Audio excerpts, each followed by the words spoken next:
Sean's favourite song. Yeah. Big announcement from NASA this morning about water on the moon. The space agency made another announcement late last week. They didn't have quite the same fanfare. If you've just joined in, we talked to Dr. Nicholas Rattenbury about water on the moon and what it means. But the announcement last week was important for the people who do travel to the moon. NASA named the winners of a competition to come up with improved toilet facilities for its space operations, dubbed the Lunar Loo Challenge. As you can imagine, going to the loo in low gravity offers some challenges because stuff would just float around. But to explain more, we're joined now by Boone Davidson, team leader of the winning entry. Boone, Boone, you're joining us from Washington State in the US, but you're a New Zealander, really, aren't you? Because your mum's living here, so you're ours. Boone, that's how it works. I wish I could say I was a Kiwi, but my parents have been there since '05, and I've gotten to visit a few times. Yeah. Oh no, well, you practically, you're a Kiwi. So that's congratulations. New Zealand leading the world and in space. What, Boone? So was there a competition? How the hell did this happen?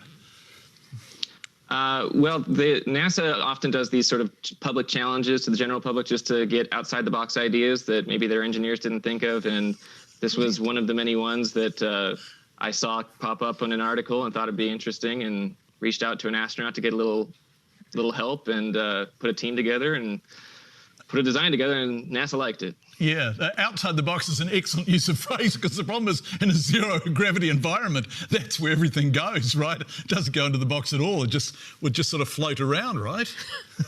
Yeah. This particular toilet has to work in both microgravity and lunar gravity, which is a sixth of Earth's gravity, because it's going to be on the lunar lander, which will sometimes be docked at the gateway orbiting around the moon and sometimes on the lunar surface. So that was another challenge we had to face. And so did you get in touch with an astronaut, someone who'd been in space, gone to the lunar space? Yes, yeah. Actually, my mom knew her long time ago. She went to the Air Force Academy with my Uncle Ross. And she invited me and my whole family to see her first launch back in 1993 out in Cape Canaveral, Florida. And so I was able to reach out to her and reconnect with her, and that was a lot of fun. She's very helpful. Does she mind you naming her? Are you able to tell us who that is? Yeah, Susan Helms, Lieutenant General Susan Helms. So wait a second. Very helpful. So she's a friend of your mom's, and your mum is in New Zealand, so she's a Kiwi too, obviously. That makes... So, this is just a New Zealand story.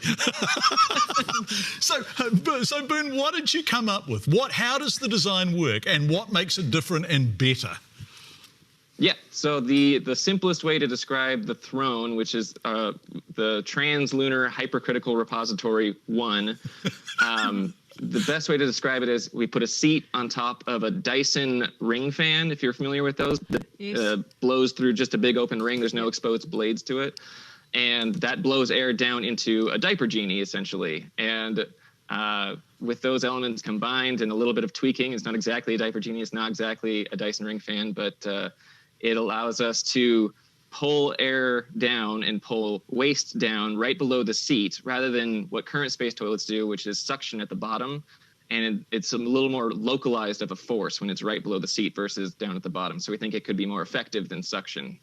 I'm a bit staggered that NASA hasn't invented this, that it took you, Boone, to come up with that, because that just kind of makes sense, doesn't it? I mean, it seems logical. Yeah, I mean, when I thought of it, it seemed to make sense to me. And we didn't actually build a prototype to test it. Our whole design is conceptual, but we think it should work based on, the science. Yeah. So what's happening next? What happens now? Well, there's a few press things to do, like going live on TV in New Zealand, and a few articles have gone out right now.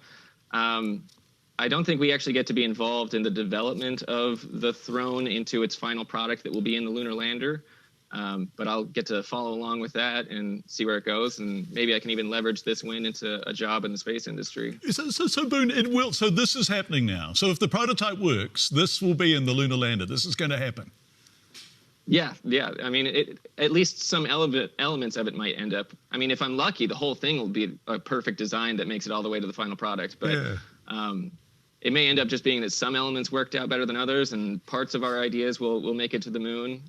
Or it's also possible none of it will make it to the moon. You never know. But in that case, I hope they at least keep the name. I'm pretty happy with the name. Yeah, it's a very good name. Can you say it again? Say the name again. the Translunar Hypercritical Repository 1, or TH.R.ONE. Yeah, it's very, very good. Boone, just before you go, what's your day job? What do you do when you're not inventing the hypercritical Translunar Repository 1?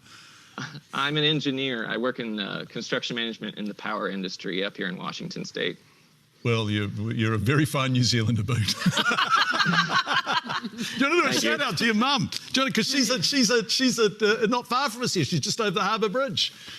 She's in the Meadowbank neighborhood. Yeah. Oh, right. Well, no, she's not even over the Harbour Bridge. She's just down the road. Yeah, and my dad's there too, Kurt Davidson. Oh, yay. Well, they're very proud of you. Thanks, Boone. It was really nice to talk to you, and congratulations on coming up with something so useful. I'm sure the astronauts are going to appreciate it. Boone Davidson joining us from the States. Thanks, Boone. Thank you. Making news this morning.